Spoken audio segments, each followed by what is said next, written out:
I would hand the floor over to Yumi Kim, who is the representative of the High Commissioner of Human Rights Office here in Gaza, and of course it is, as I say, all about fundamental human rights in the first instance. So I will give the floor to Yumi for a few words. Thank you very much.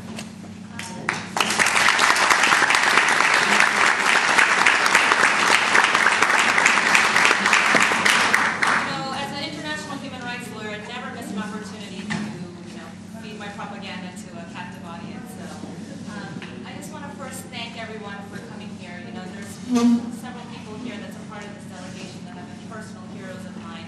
But now I think I have to add another 50, 60 odd names. You know, your commitment to the cause and your presence here is very much appreciated. And I just want to say just a couple quick things. You know, the international solidarity movement is at a critical point right now. Because there are so many that are actively working to try to break the international solidarity movement. And so your presence here, and you know, as you leave and go back to your homes, I want to encourage you to continue to keep up the fight, to fight for truth and justice, as Ron said. You know, when we look at the issue of Palestine, it can all be boiled down to one issue. It's the issue of human rights. It's the fact that human rights have been denied to the Palestinian people for 60 plus years. And so the only issue, the real issue, is the issue of human rights. And when I say human rights, I just want to frame it for you. It's the issue of redress for victims, accountability for perpetrators, and protection of the vulnerable.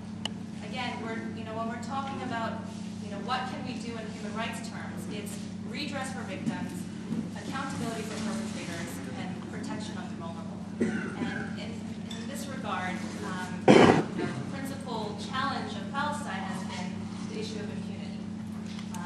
And what impunity? So what can you do as members of the peace and justice movement worldwide? Is to go back and to call upon decision makers that they need to push hard on the issue of accountability to address the problems of impunity. We see violations occurring time after time, and nothing ever occurs. Nothing ever happens. No action is taken.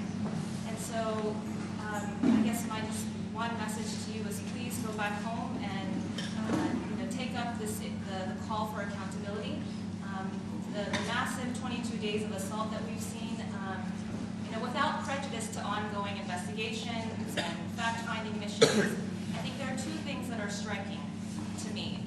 One is the issue of intent. The fact that it seems that civilians were deliberately targeted. You see from the use of white phosphorus in airburst methods, which will only guarantee a wide dispersal of the white phosphorus in a densely populated area, to precision missile strikes at civilian targets, mosques, schools. And then to put it in a broader context, you have to look at what happened in the context of 20 months of a blockade against Gaza, where you have what looks like the emergence of a new complex war crime against humanity, where you have full-scale, massive internment of people to contain. Then you have deprivation of the population to weaken. And then you have a full-scale military assault to destroy. And so, as the UN's Office of the High Commissioner for Human Rights, we say that, it's redress for victims, accountability for perpetrators. And I think at this moment that as the international community, we must come together to provide effective, credible means for accountability for the people of Gaza so that there can be justice. Thank you once again.